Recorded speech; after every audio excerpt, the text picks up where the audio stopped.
Have you ever been around someone who grew up before the internet and felt something you could not quite name? Not a generational gap exactly, not a clash in values or taste, something quieter, something in the way they hold eye contact a beat longer than expected, in the way they sit with a pause instead of rushing to fill it, in the way they seem to carry a kind of weight that is not sadness, but is not lightness either. It is easy to label it, old school, out of touch, resistant to change, but those words never quite land. Because what you are sensing is not a refusal to adapt.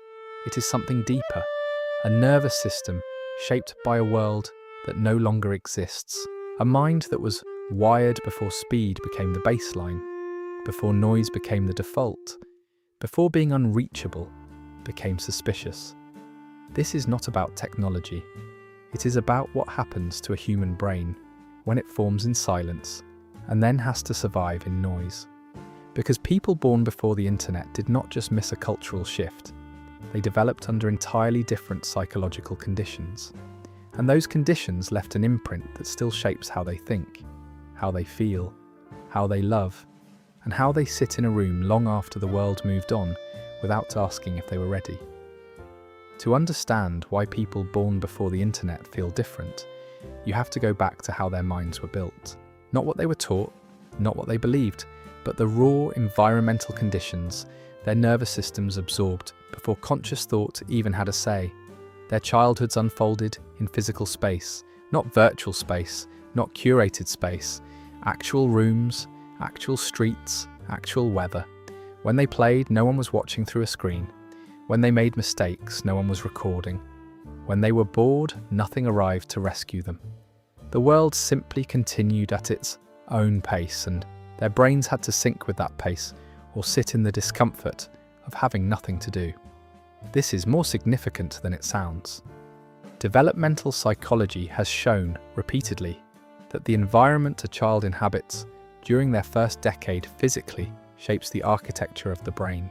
Neural pathways form in response to what is available. Attention patterns calibrate to what is demanded. Emotional regulation develops based on what the environment requires. And what the pre-internet environment required was patience. It required tolerance for not knowing. It required the ability to be alone with your own thoughts for long stretches without external stimulation. It required you to find meaning in stillness, because stillness was not optional. It was the texture of daily life. So when you notice that someone who grew up before the internet seems unusually grounded, unusually comfortable in silence, unusually slow to react, you are not seeing a personality trait. You are seeing the residue of an environment that no longer exists. A brain that was shaped by a world that asked less of your attention and more of your presence. Before the internet, boredom was the most reliable companion a child had. Not occasional boredom, not the brief kind that lasts until you pick up your phone. Deep, stretching, formless boredom that could swallow an entire afternoon and offer nothing in return except the sound of your own mind. There was no scroll to reach for, no algorithm arriving with something perfectly tailored to your mood, no feed refreshing with new stimulation every 4 seconds. There was just time, vast, unstructured, uncurated time. And inside that time, something had to happen. Either you created it, or you sat with the emptiness until it stopped feeling like emptiness and started feeling like space. This is where the inner world was built. Not through instruction, not through curriculum, through sheer repetition of having nothing to do and learning to survive it. You stared at ceilings.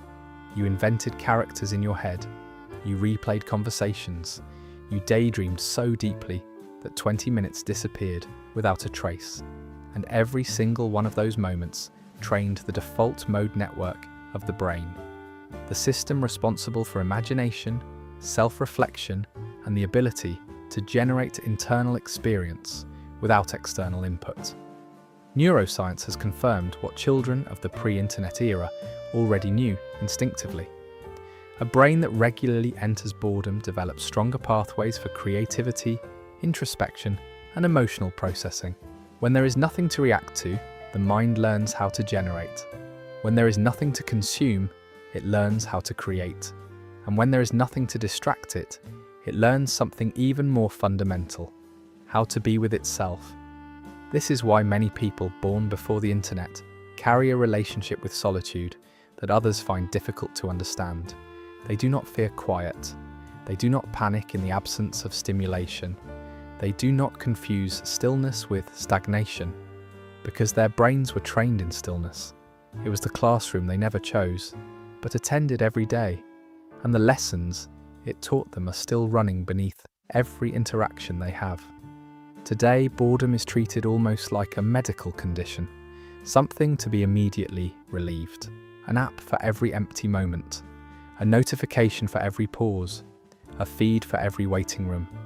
But for people shaped before the internet, boredom was never a symptom. It was a doorway, and what lay on the other side was not escape but selfhood. The discovery that your own mind could sustain you when nothing else would.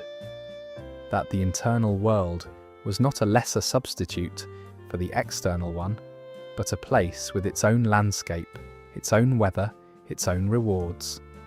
And once you learn that lesson early enough, you never fully unlearn it.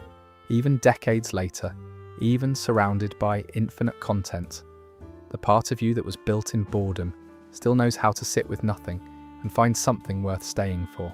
There is another dimension that rarely gets discussed when we talk about life before the internet: the absence of an audience.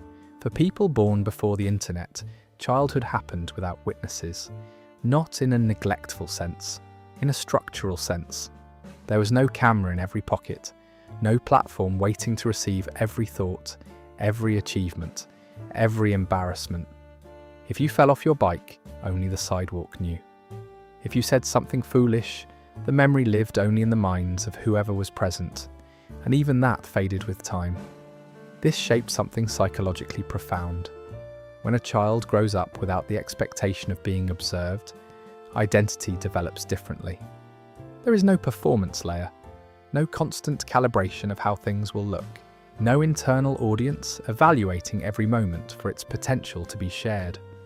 The self forms in private, tested only against its own experience, refined only through direct consequence. Psychologists refer to this as intrinsic identity formation, the sense of self that develops from within rather than from reflection in others. It does not depend on feedback. It does not require validation.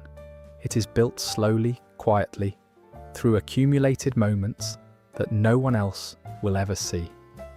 People who grew up this way often carry a strange steadiness that can be hard to explain. They do not seem to need the room to notice them. They do not adjust their behaviour based on who might be watching. They are the same person in public and in private, not because they are morally superior, but because they never learned to be two versions of themselves. There was no stage, there was just life. This consistency runs deeper than personality. It shapes how they relate to success, to failure, to praise. When something goes well, they do not instinctively reach for documentation. When something falls apart, they do not feel the added sting of public exposure. Their emotional responses are calibrated to the event itself, not to the event plus its audience. And this gives them a psychological stability that is increasingly rare. Not because they're better, but because the architecture of their self-concept was built without the structural pressure of being watched. And when the internet introduced the stage, when visibility became currency and attention became the measure of relevance, this generation did not reject it. They adapted. But their sense of self did not migrate onto the platform the way it did for those who were raised inside it. Their identity remained anchored somewhere offline, somewhere quieter, somewhere the audience could not reach. That is why so many people born before the internet feel a low-grade dissonance with modern life that they cannot always articulate. Not hostility, not refusal, just the persistent awareness that the version of themselves the world now rewards is not the version that feels most real. Before the internet, wanting something and getting it were separated by time, not by inconvenience, by design. If you wanted to hear a song, you waited for the radio to play it. If you wanted to watch a movie, you drove to the store and hoped it was on the shelf. If you wanted to know something, you went to the library, pulled a book, and searched manually through pages until you found the answer or gave up. Desire lived in a different relationship with fulfillment. There was a gap between wanting and having, and that gap was not empty. It was filled with anticipation, with effort, with the quiet psychological work of tolerating the fact that the thing you wanted existed somewhere out of reach, and you could not collapse the distance instantly. This mattered more than most people realize. Research on delayed gratification has consistently shown that the brain's dopamine system responds not just to reward, but to the anticipation of reward. When fulfillment is delayed, dopamine is released gradually over time, creating a sustained sense of motivation and engagement. When fulfillment is instant, the spike is sharp and brief, followed by a rapid drop that creates a cycle of craving. People born before the internet developed their reward systems inside that slower cycle. Their brains learned that wanting something was not an emergency, that the space between desire and satisfaction was not a void to be filled, but a process to be lived through. That patience was not passive. It was a form of engagement with the future. This is why so many of them approach life with a tempo that feels foreign to the modern world. They do not expect immediate answers. They do not interpret delay as rejection. They do not panic when progress is invisible. Because their nervous systems were shaped in an era where most of what mattered took time, and the brain that learned to tolerate that delay still carries its rhythm, even when the world around it has stopped waiting for anything. If you want to understand one of the deepest differences between people born before the internet and those who came after, look at how they relate to other people's emotions. Before constant connectivity, emotional information arrived slowly. You did not know how someone was feeling unless you were in the room with them. You could not read their mood from a status update or decode their inner state from a caption. If a friend was struggling, you found out face to face. And when you did, the full weight of their experience hit you in real time without the protective distance of a screen. This shaped empathy differently, not better or worse, differently. When emotional exposure happens in person, the brain processes it through the full range of social cognition. Mirror neurons fire, tone of voice registers, facial micro-expressions land in areas of the brain that text can never reach. Empathy built this way is not conceptual, it is embodied. It lives in the nervous system as a felt response, not a cognitive interpretation. People who grew up reading rooms before they ever read a thread carry that wiring with them. They tend to notice shifts in energy that others miss. They sense discomfort before it is named. They read silence not as absence but as information, and they often carry other people's emotional weight without realizing it because their systems were trained to absorb what was present rather than filter what was curated. This is both a strength and a burden. They are often the person others instinctively trust, the one who feels safe, the one who seems to just know. But they are also the person who takes on too much without signaling it, who leaves a conversation carrying tension that was never theirs, who manages the emotional temperature of a room because their brain learned long ago that this was necessary for survival. This quiet absorption creates a pattern that can persist for decades. They become the ones others rely on, without ever asking how the reliance feels from the inside.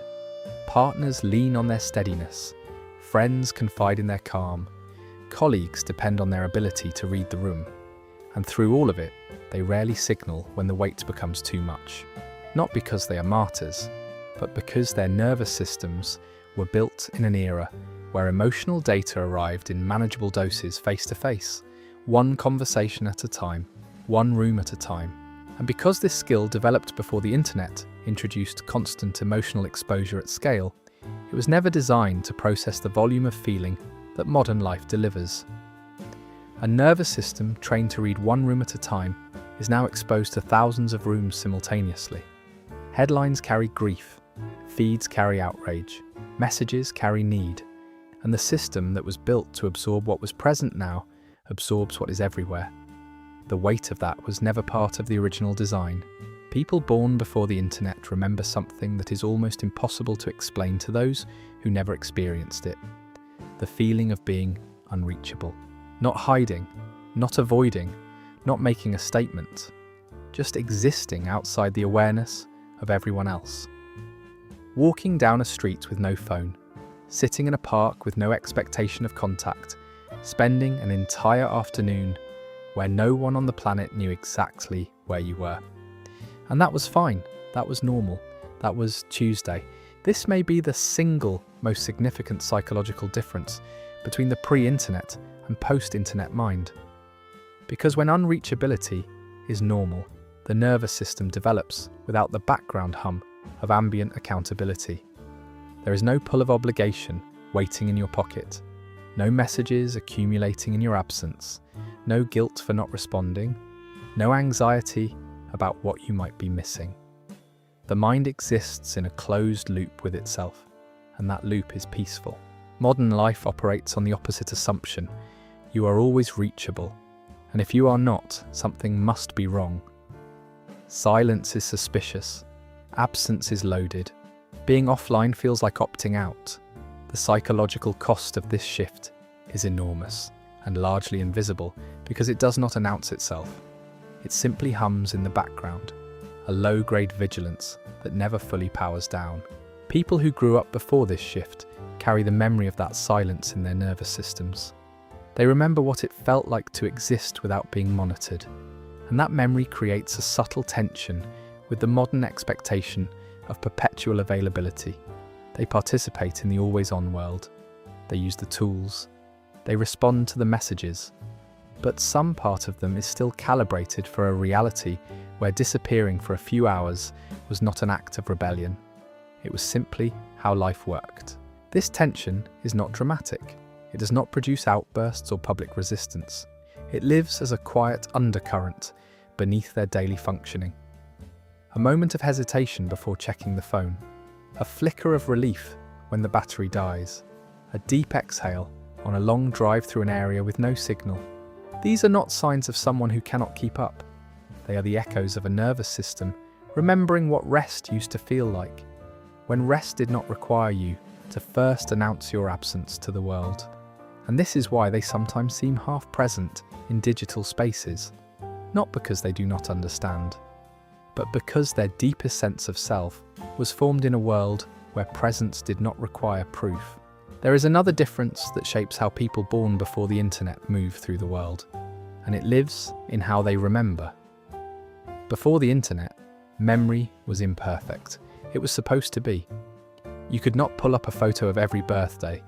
You could not replay a conversation word for word. You could not search your own past the way you search a database. What you remembered was filtered through emotion, meaning, and the natural erosion of time. Some things faded, some things sharpened, and the mind made sense of its own story not through documentation, but through feeling.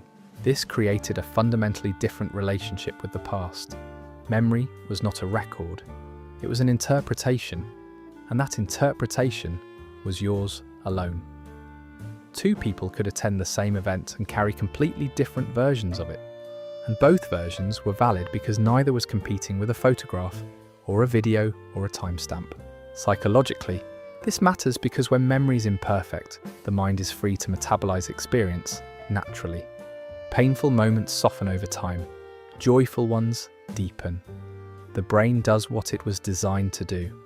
It processes, integrates, and lets go of what no longer serves. But when every experience is archived, when you can return to the exact moment at any time, that metabolic process is disrupted. The past does not fade, it stays at full resolution, and the mind loses its ability to move forward naturally because it is constantly being pulled back to a version of events that technology preserved, but the nervous system was ready to release. People born before the internet remember differently, not less accurately, differently. Their memories carry the texture of feeling more than the precision of fact. They remember how things felt more than exactly how things looked. And that emotional memory creates a kind of inner richness that documentation can never fully capture. Because what makes a moment matter is not its resolution, it is its weight, and weight is something only the body can measure. One of the least visible but most psychologically significant traits of people born before the internet is how they relate to conflict. They learn to disagree face to face, not through comment sections, not through carefully edited responses typed over 20 minutes, in real time, with eye contact, with the immediate physical consequence of another person's reaction landing in their body as it happened. This trained a form of emotional resilience that is increasingly rare. When you argue with someone standing in front of you, you cannot curate your words. You cannot delete and rephrase. You are exposed in real time, and so is the other person. And in that mutual exposure, something happens that text rarely provides. Repair. Face-to-face conflict teaches the nervous system that disagreement does not have to mean disconnection. That tension can arise and pass without the relationship being destroyed. That two people can be angry and still be in the same room. And that resolution often requires not better arguments, but physical presence, shared silence, and the slow recalibration of trust that only time and proximity can provide. People born before the internet often carry this instinct. They are not conflict averse. They are conflict literate. They understand that discomfort is not the same as danger, that friction can be generative, that walking away from a screen does not resolve what walking toward a person can, and there is something else embedded in this experience that is easy to miss. When conflict happened in person, it also ended in person. There was no screenshot to revisit, no message thread to reread at 2 a.m, no permanent record of the worst things someone said in the heat of the moment. Conflict had a beginning, a middle, and an end. It lived in time, and then it passed. The nervous system learned that rupture was survivable precisely because it was temporary. The argument ended, the room returned to normal, and over the following hours or days, repair happened naturally through shared meals, shared space, shared silence. This does not mean they handle every conflict perfectly. It means their baseline was shaped by a more demanding form of communication, one that required them to stay present even when it was uncomfortable. And that baseline still shows up in how they approach tension, disagreement, and repair in a world that increasingly prefers to handle all three from behind a screen, where nothing is ever fully resolved because nothing is ever fully over. There is something that people born before the internet carry that no one asked them to carry. A kind of double consciousness. They remember the world as it was. They live in the world as it is. And they hold both realities simultaneously, often without language for what that costs. They remember when privacy was a default, not a setting. When attention was given, not extracted. When relationships moved at the speed of physical proximity and not the speed of a notification. They carry this memory not as nostalgia, but as a reference point, a quiet internal compass that still points towards something the modern world has largely abandoned. And at the same time, they function inside the new architecture. They use the platforms, they navigate the pace, they have adapted in every visible way. But adaptation is not the same as alignment. You can use a system without feeling at home inside it. You can master a rhythm without it matching the one your body learned first. This is the hidden cost that rarely gets named. The fatigue of living in one world while your nervous system was calibrated for another. The effort of constantly translating between the speed you inhabit and the speed you were built for. Not because you're slow, but because your system was designed for a depth that the current world rarely pauses long enough to reach. And this fatigue does not present itself in obvious ways. It does not look like burnout in the traditional sense.